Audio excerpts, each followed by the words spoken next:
Tani prej vitesh je në Tiranë. Tiranë është edhe Olci. Po. Dhe ju jetoni këtu dy këtu. Jetoni në një qytet?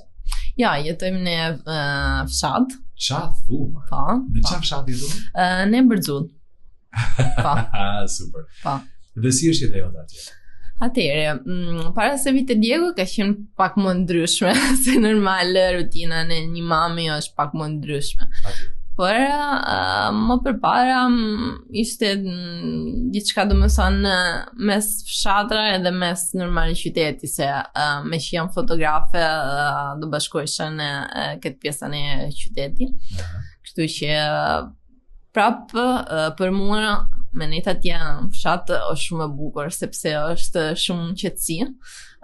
Ka gjitha gjëna që unë i dua, që janë kafshat së parit, se ne kemi pas për herë pula, pata, kemi pas në rosa më përpara, të nëse kemi më, qenë, macat, kështu që këta për mua janë gjë shumë e bukur.